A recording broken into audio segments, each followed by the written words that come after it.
Welcome back to the Fast Break. I'm Chad. I'm Giorgio, and today we're back to NBA, right, Chad? Back with the NBA today. Some interesting things have happened. Oh yeah, even from the previous week we did NBA surprises a lot, and it showed us like some reveal and some disappointed. But we have all the Fast Break for talk about this, right, Chad? We have it all. We have it all. Start with our main topic today.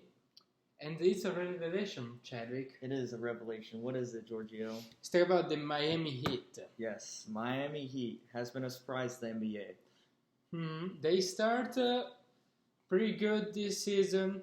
No one expected to start too good, even with the Jimmy Butler addition. But remember that he missed the first 3 games, correct? He did miss the first 3 games because his daughter born. So he decided to step out and stay close to his family and her daughter, and we gave congratulations. Yeah, congratulations to Jimmy Butler and his family. This. But like the Miami Heat, they started really good. Yes. And this is, what do you think, Chadwick, was the main reason? I think the main reason is their rookie, Kendrick Nunn. No one thought he was going to come out and kill it right now. He's averaging 18.3 points, 2 assists, 2 rebounds, but just as a point guard, that's unbelievable for a rookie right now. Especially his caliber, no one expected it to come. In fact, and he's an undrafted. We need to remember this. He was undrafted. And also Tyler Herro given huge help. And now with the Butler back in time, they're gonna give us some surprises. They start good. They are 5-2 right now. 5-2. And what can you be expected by them, Chadwick? I expect them to keep it going. I mean, they're really hot right now, and I expect them to keep it going to the All-Star break. But I think they'll probably like a 3-4 seed right now at All-Star break. So, I mean, we'll see what happens. Yeah, that's the consistency of this team maybe will be the determinant for throughout all the season. Now I have a good start, but they don't need to overthinking we're the best. No, they don't need to do it. And also they also have solid players that with the coaches that they have, we're not talking about no one. We're talking about Eric Spoelstra. Yeah, Eric Spoelstra. He won a lot in the past, and he's very amazing. And this is why sometimes also the coach give a huge help, especially them. And yeah, we'll see what's going on. The players they are, Butler is a huge addition. It took out points from Nunn and Herro, but you see it, Dragic now start from the bench is trying to. Yeah, Dragic is the 6th man. He went down and they made Kendrick Nunn the starting shooting guard now. Yeah. So we'll see what's gonna be happening in the future for this team. But right now they still revealing a lot. I think be persistent is most thing, and now they're basically a half match away from top to the East, and we'll see what the Boston Celtics do tonight. Definitely. The Boston Celtics, they play the Hornets. They play the Charlotte Hornets, and now that's a revelation for Terry Rozier going to the Hornets with a sign and trade for Kemba Walker. Both players are playing against their former team, so we're thinking of who is going to be better against their former team, either Kemba Walker or Terry Rozier. I think it's going to be an exciting game. Can't wait to watch it, Chadwick. Yeah, it's going to be crazy. I think that Kemba Walker is going to come out from his former team, what team he got drafted by, and he's just going to come out and show him that what the Celtics paid for him, he deserves that money, and that the Hornets didn't give it to him.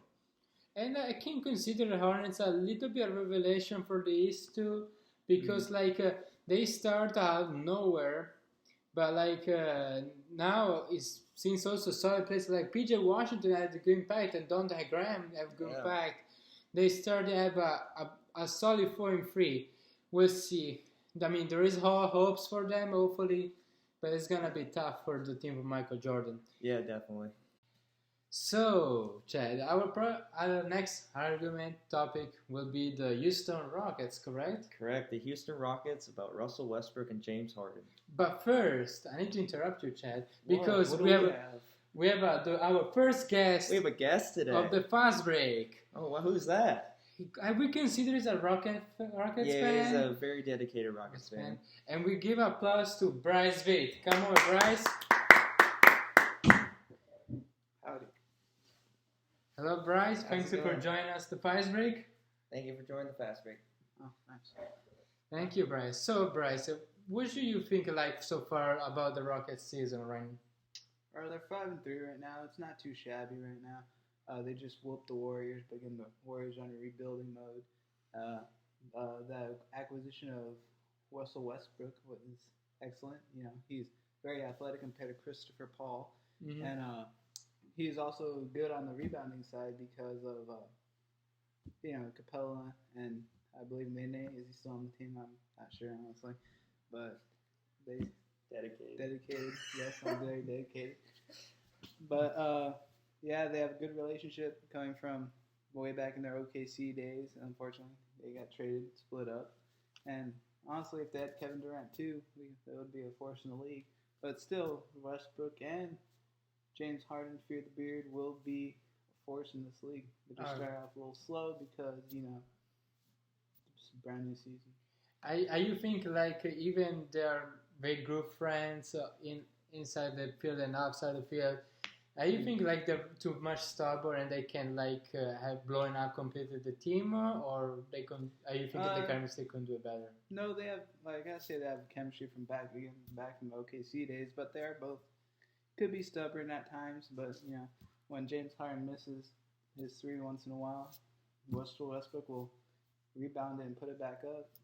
So the only thing they have to worry about is Clint and Russell, because Clint's supposed to get the rebounds, and Russell's trying to get that triple double. But whatever wins games is all that matters. That's a good point. That's a good point. Chet, do you have any question for our guest? So Russell Westbrook and James Harden, who do you think is performing better right now, and what do you think the other one that isn't performing well needs to improve on? To be honest with you, due to my schedulings this year, I haven't been really 100% watching those games, but I believe as of right now, I did look at some stats from the first week due to my fantasy basketball league, and I know James Harden's shooting too swelly right now, but he does get the contact down the line, and Russell, he gobbles up those rebounds and assists, so an occasional point or two, which is good. Yeah, I think the most important, most main problem about the Rockets, I don't know if you can agree with me, is we can say the defense. Like if there is a lack of defense, we see they got 30 points against the revelation that we talked before, the Miami Heat. And they gave up 157 points to the Washington Wizards. Even there was a win, but what do you think? Like they can fix something in defense, or they probably just trying to do more offense? I know the Rockets with Mike D'Antoni's team. He's very focused on offense. I know he instills a 7-second offense, which that's where Westbrook probably exceeds at was the athleticism. So they get the court down the court and try to score within 7 seconds of the shot clock. So I would say, personally, my personal opinion, there's not a lot of defense in the NBA. And then whenever somebody does try to guard, it's a little foul or something. So. That's a good point, Bryson. Yeah. That's a good point. And then, that's pretty much now the Rockets, you think they can do better throughout the season, or? Yeah, it's like any team in the world. They always either start out very good and then choke at the end, or start off horrible. And it's still early in the season. They need to get their ducks in a row and practice. I agree with you. Chad, what did you think about them? I think they're doing pretty good right now. They just need to fix their defensive skills and their offense is really good, but they really just need to fix on the defense. If they fix on the defense, then they're going to be a force. And they also going back to their off-season moves. They also got a lot of changes in the coaching staff. I know they let one of their defensive coordinators go. I don't exactly remember his name, but he got fired. So yes. He originally wanted to retire. They brought him back for a year, and then they fired him. That's pretty bad. Yeah, that's pretty bad. All right, Bryce, thank you so much for coming for Fast Break. And before to leave you, I have one question. Who do you think is gonna be the NBA Finals this year? I see the Clippers because Kawhi's he looks like he's at home compared to in Toronto or San Antonio, and I have to go with the Bucks. All right, so the Clippers and the Bucks. So that's gonna be interesting. Like, all right, Brazil, thank you for coming. I appreciate it. The Rockets get out of the first couple rounds of the playoffs. Hopefully, and all right, and I'll see you next time, Brazil. So, what did you think about our guest? It was pretty good. I enjoyed it. He is a really dedicated Rockets fan, so I know he wants the Rockets to go into the finals. But I mean, it's going to be tough in the West since they got the Clippers. Just basically the Clippers. They're really good right now. So I mean, we'll see what happens. Yeah, we'll see what happens. I always say that the Rockets defense is not like the defense of the Clippers. Yeah, no, the Clippers have the #1 defense in the league right now with Pat Bev, Kawhi Leonard. They're just really defensive-oriented teams that can generate offense as well. But what happened with the Clippers? Okay, so the Clippers, Doc Rivers, he sat Kawhi Leonard out for rest/load management, but then the NBA came back and they had a press conference, and Doc Rivers said that he was healthy, but he just wanted to rest him. So then there is a story out saying the following additional review of the LA Clippers not playing Kawhi Leonard in last night's game against the Milwaukee Bucks. The NBA has confirmed that the team's decision to sit Leonard for management of an injury was consistent with league rules. The team has rigidly determined that Leonard is suffering from an ongoing injury to the patella tendon in his left knee and has been placed by the team at this time on an injury protocol for back-to-backs. And then now the NBA has fined the Clippers $50,000 for statements, including by the head coach, Doc Rivers, that were inconsistent with Leonard's health status. What do you think about that? I think that's a correct find. Like, even understand that you can rest the game, but I think the Clippers is trying to emulate what the Raptors did with Leonard, but it's a completely different thing because when the Raptors had Leonard was coming from basically a year off from NBA, so that's why I'm trying to not force him too much to play, so keep a rest and move it up, and that it's find out this one will be the perfection for Richard the ring. The NBA rings. Definitely for the ring. But for the Clippers, they don't need it. They're scary because they do too much back to back, but it's not either I don't know how I say this. It's not correct for the team and for the fans. They're going to see Leonard and they got rolled out because we weren't just arresting. No, I don't think it can work out like that. And that's why the NBA give a fine and say, remember, you need to play your players even if you don't want it. But if you're not injured, obviously, that's with not that, but they can do like this toward respect to the fans who were coming to watch the game. Maybe respect to the opponent's team too, but that's their decision. We'll see if they make it in the future. Probably they're gonna do that. But I think Chad, they're trying to make this strategy for reach the NBA championship. Yeah, before the Spurs did it with Tim Duncan, Tony Parker, and Kawhi Leonard. Greg Popovich sat him out and before the playoffs started so they can rest and get ready for the playoffs. But they weren't fined for it because no one has really done that to help the team go on. And the Spurs won that year. So they were trying to take a tip out and see if they could win a championship from it. The Spurs, correct? Yeah, the Spurs. All right, that's gonna be amazing. We'll see what's gonna be happening. Even the Clippers, for me, are still them favorite for reach the championship and win it. But this is now it's kind of tough. It's early in the seasons, also this is another reason why you should not rest and play.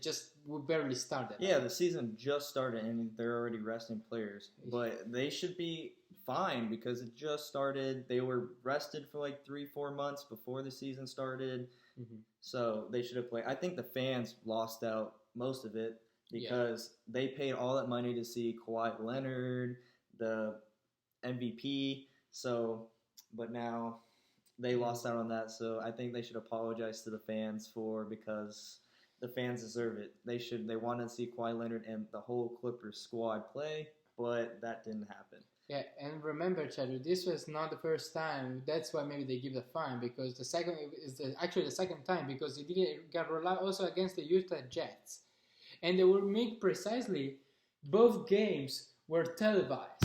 So this is very bad also, because people want to watch this game and they see no longer say, why I'm watching this game. Yeah, exactly. So, I mean, that's why given any reason, they try to, we'll see if what the Clippers are going to be doing.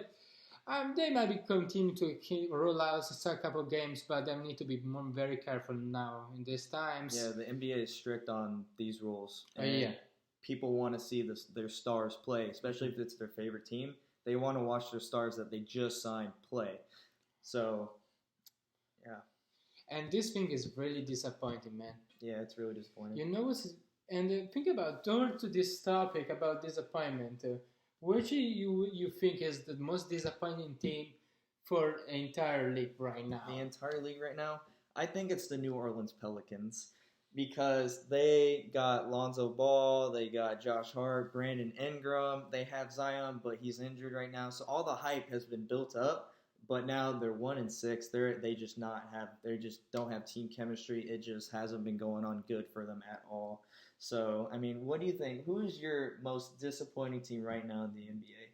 For now, is the Orlando Magic, but because they could do better.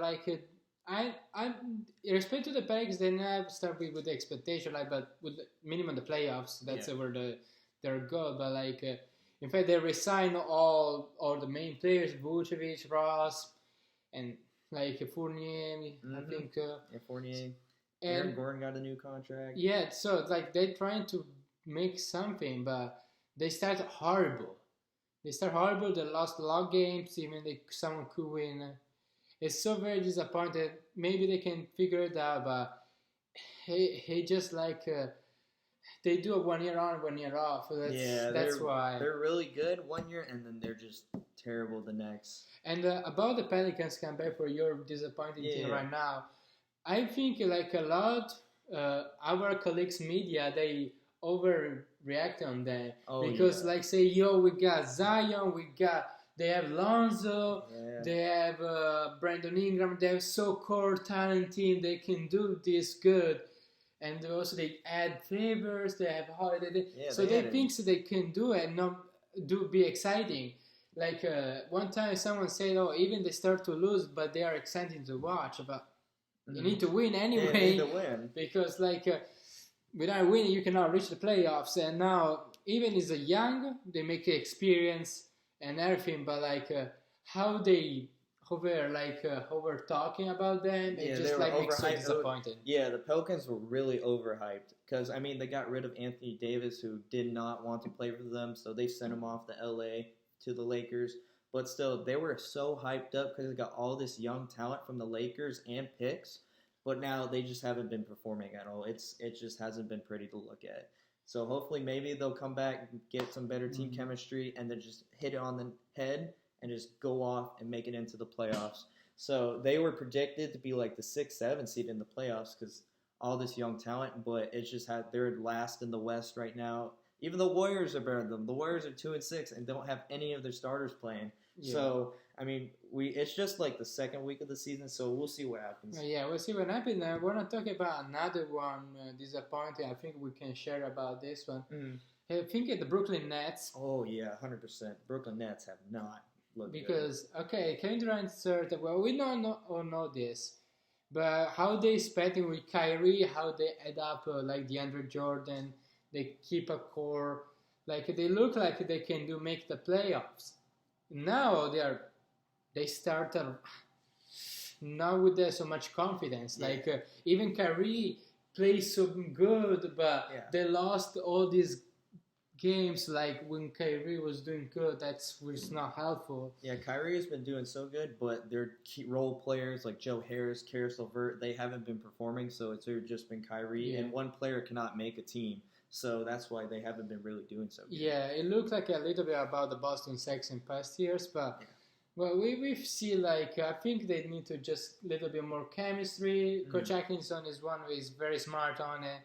So, and I think now the record's not that bad. They are still close to the playoffs. So they're 3-4 right now. I mean, they're not 500, but it's just they're close, very close. It's just like expectation. They could be start like how Ezra said, like oh they might reach the finals this year or next year with the Durant, but how they are over up to? Yeah, they were overhyped for sure. But it's just like the same thing for the Packers, but with a better record. But I think the Brooklyn Nets will not that they're gonna be making the playoffs, but they need to find more chemistry and give a more career start to play as a team because I repeat, as Chadwick said, a player doesn't make a team. So there's no I in team. So, I mean, it has to be more. If Kyrie Irving isn't doing good, then there's no chance that the Brooklyn Nets are going to win that game. So, Kyrie has been showing out, but it hasn't been showing for the rest of the players because their record's 3-4. Yeah, they need to step up a little more, and we'll see what's going to happen. Start of the season, we are. Yeah. It just now we're giving too many conclusions. It's like a lot of people give too early conclusion now, but how I see it based on the facts, this is what we had, and for now they're disappointed. We know they couldn't do better with the team and the talent that they have.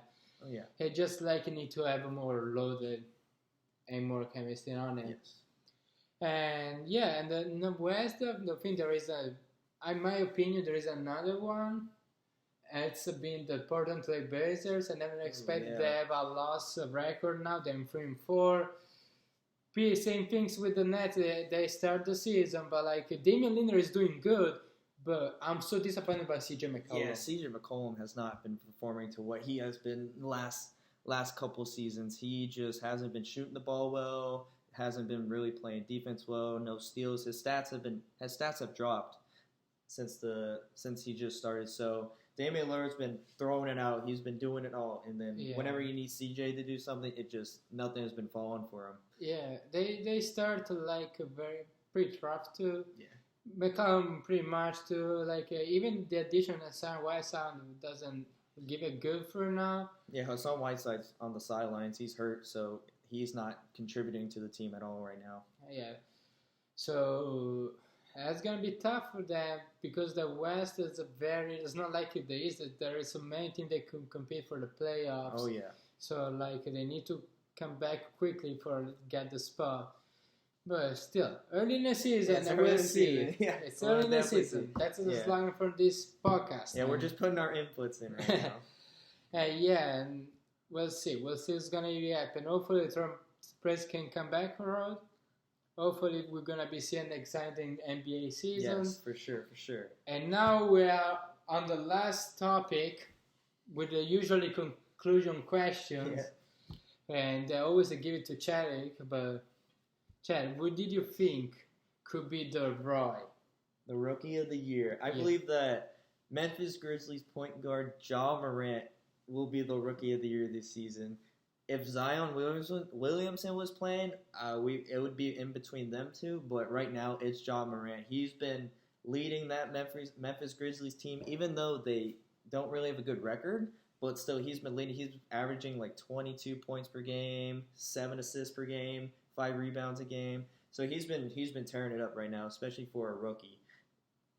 Mm-hmm. So who do you think?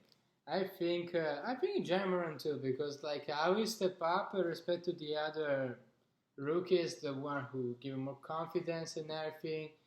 He just basically already carrying the team.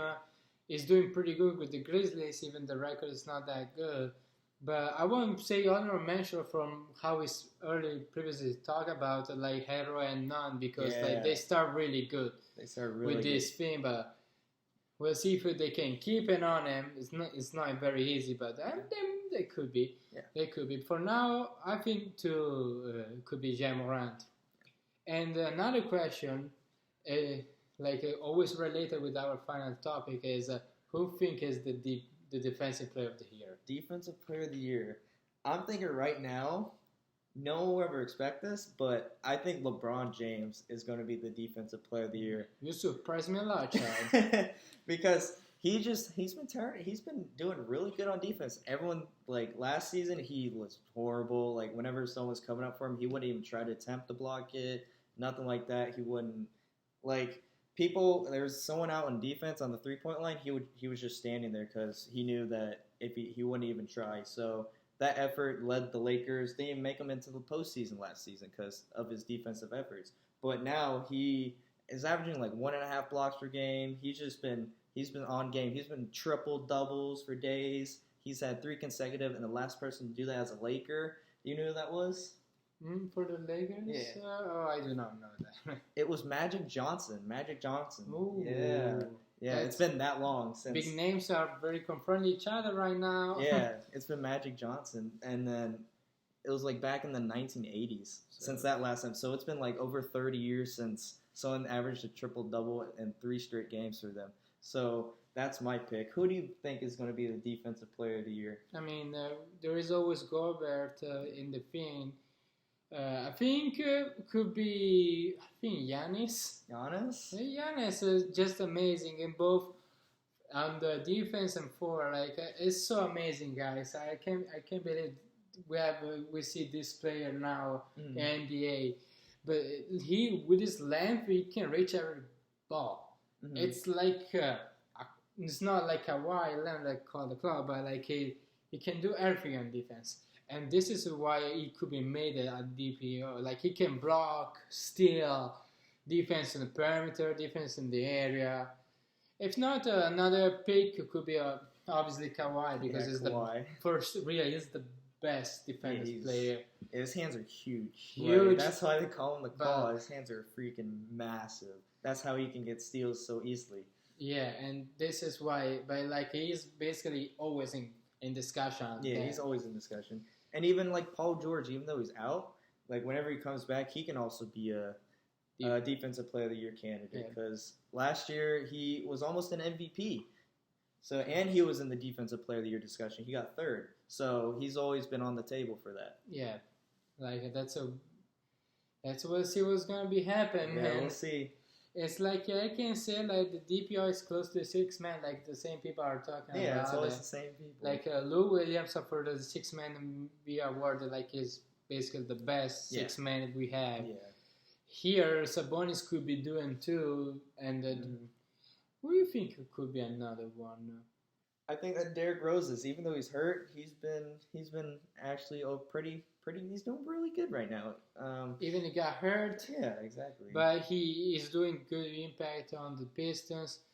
It could be like I think like as thing for Paul George when it's coming got healthy, he maybe can give a huge impact and maybe talk about in the discussion 6 men.